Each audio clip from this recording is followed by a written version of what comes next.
ত্রিপলিতে BSc করার পর আপনারা যারা মাস্টার্স করতে বাইরে যেতে চাচ্ছেন তারা কোলফিল্ডে স্কিল ডেভেলপ করবেন, অথবা যারা বাংলাদেশেই জব করতে চাচ্ছেন এবং পরে একসময় মাস্টার্স করতে বাইরে যাবেন তাদের আসলে কোলফিল্ড দেওয়া উচিত। আজকের এই ভিডিওতে ফুললি জানাবো আপনাদের। প্রথমত চলে আসবে ইন্ডাস্ট্রিয়াল অটোমেশনস। ইন্ডাস্ট্রিয়াল অটোমেশনস হচ্ছে পিএলসি, বিএফডি, স্কাডা অথবা মোটর কন্ট্রোলিংয়ের সাহায্যে বিভিন্ন প্যানেলকে কন্ট্রোল করা, যেটা হচ্ছে আমরা স্টিল ইন্ডাস্ট্রি, টেক্সটাইল ইন্ডাস্ট্রিতে দেখে থাকি। এটা কিন্তু খুবই ডিমান্ড আছে এবং পাশাপাশি ইউরোপে কিন্তু অনেক বেশি ডিমান্ড এটা। ইভেন দো আমেরিকাতেও কিন্তু অনেক জব অপরচুনিটিস আছে। যারা এই ফিল্ড স্কিল হন তারা কিন্তু চাইলে কন্ট্রোল সিস্টেমস অথবা অটোমেশন অ্যান্ড রোবোটিক্স এসব ফিল্ডে আপনারা চাইলে মাস্টার্স করতে পারেন এবং জব সিকিউর করতে পারেন। যারা হচ্ছে ফুল একজন একাডেমিয়াতে যাওয়ার প্ল্যান নেই, জব করবার প্ল্যান আছে, তারা এর জন্যই কিন্তু এই ফিল্ডটা অনেক বেশি ভালো। যদিও আপনি ওইভাবে স্কিল হইতে পারেন, বাট এটা কিন্তু একটা কোর্স আপনার, সো ওইভাবে হচ্ছে আপনাদের প্রিপারেশনটা নিতে হবে।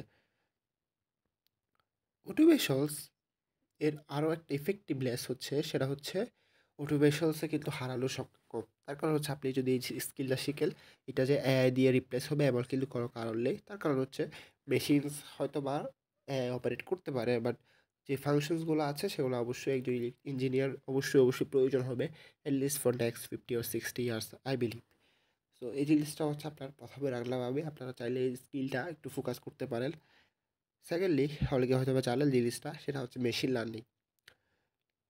ইন্টিগ্রেট করে মেশিন লার্নিংয়ের সাহায্যে অনেক কাজ করা যায়, অনেক কিছুই করতেছে মানুষজন। ইভেন বাংলাদেশেও কিন্তু আপনার যদি এক্সপিরিয়েন্স থাকে 5 থেকে 6 লাখ টাকা কামানো এই স্কিল দিয়ে কোনো ব্যাপারই না। কিন্তু হঠাৎ করে এটার জনপ্রিয়তা বাড়ার কারণ হচ্ছে এই সেক্টরটা এখন নতুন, এখনও মানুষজন জানতেছে না। ইভেন দো এটা সিএসসির ফিল্ড হলেও ত্রিপলির অনেক মানুষজন এই ফিল্ডে স্কিল ডেভেলপ করছে। আপনি যদি এই ফিল্ডে স্কিল ডেভেলপ করেন তাহলে অনেক বেশি জব অপরচুনিটিস বেড়ে যাবে বলে আমি মনে করছি। এটাই একটা সুবিধা, ত্রিপলিতে পরে সিএসসিতে যাওয়া যায়, বাট সিএসসি পরে কিন্তু ত্রিপলিতে যাওয়াটা খুবই কষ্টকর। সো আপনারা যদি ম্যাথে ভালো হন, ক্যালকুলাস ভালো পারেন, প্লাস হচ্ছে একটু ডিপলি রিসার্চ করার প্ল্যান আছে বাইরে গিয়ে, তারা হচ্ছে মেশিন লার্নিং দিতে পারেন। বাট বাংলাদেশে কিন্তু ওইভাবে অ্যাভেলেবেল হয়নি। সো বাংলাদেশে যারা প্ল্যান করছেন কেরিয়ার করবেন তাদের কিন্তু এক্সপিরিয়েন্স মাস্ট, এইটা জিনিসটা একটু মাথায় রাখবেন। Thirdly, renewable energy. Renewable energy এমন একটা ফিল্ড যে ডিমান্ড কখনোই কমবে না, ইভেন দো এআই থাকলেও কমবে না। এটা হচ্ছে রিনিউয়েবল এনার্জি পরে আপনি চাইলে রিনিউয়েবল এনার্জি ম্যানেজমেন্ট প্লাস হচ্ছে রিনিউয়েবল এনার্জি ফিল্ডে মাস্টার্স করতে পারেন। ইউরোপে স্পেশালি জার্মানিতে কিন্তু আপনার যদি বি1 থাকে অনেক বেশি চাহিদা এই জিনিসটার।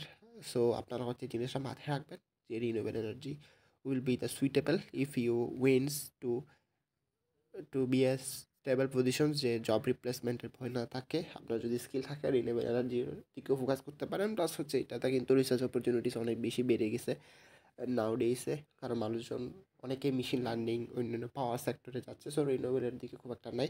বাট বাংলাদেশেও জব লিমিটেশনস আছে, কারণ বাংলাদেশে রিনিউয়েবল এনার্জি গ্রো করতেছে, এখন ওভাবে গ্রো করে নাই। সো বাংলাদেশের জন্য আমি মনে করছি এখন ইন্ডাস্ট্রিয়াল অটোমেশনস মোটামুটি safer option then renewable energy হইতে পারে ইন আপকামিং ডেজ।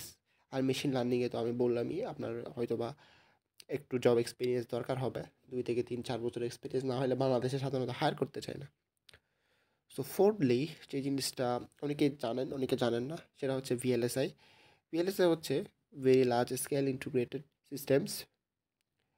সো এটা হচ্ছে এমন একটা ফিল্ড যেটা বাংলাদেশে অনেকে জানেন না, সেটা হচ্ছে উল্কা সেমি, তারপর হচ্ছে বিভিন্ন কর্পোরেট সেক্টরে আপনি চাইলে একদম ফুল বিবিএর মতো কর্পোরেট জব করতে পারেন। এবং এটাতে কিন্তু খুব একটা প্রেশার নেই যদি আপনি লজিক্যালি আইসিগুলো ডিজাইন করতে পারেন। এটা কিন্তু বাংলাদেশে খুব একটা চাহিদা নেই, বাট বাইরে হচ্ছে অনেক চাহিদা।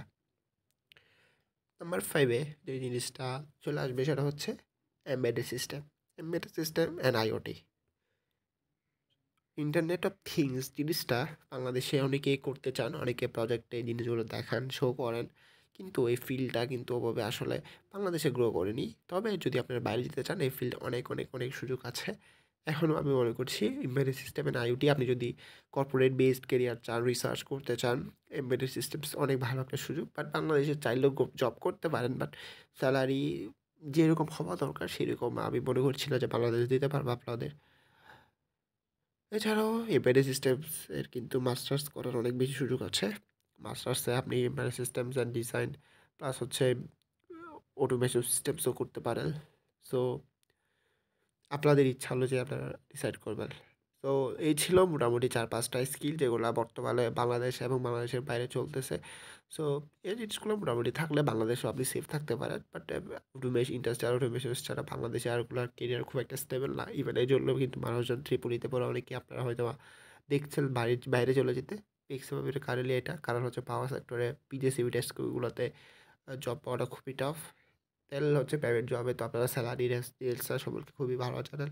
২৭-২৮ বছর গ্র্যাজুয়েট হয়ে যদি আপনাদেরকে যদি জব করতে হয় ১৫-১৬ হাজার টাকা অনেকে হয়তো বা জিনিসটা চাইলে আর কি। সো ওই জন্য মানুষজন বাইরে চলে যায়। সো আপনাদের হচ্ছে ডিসাইড করবেন যে কী ফিল্ডে থাকবেন না থাকবেন। সবাই ভালো থাকেন আর ভিডিও ভালো লাগলে সাবস্ক্রাইব করবেন। আসসালামু আলাইকুম সবাইকে।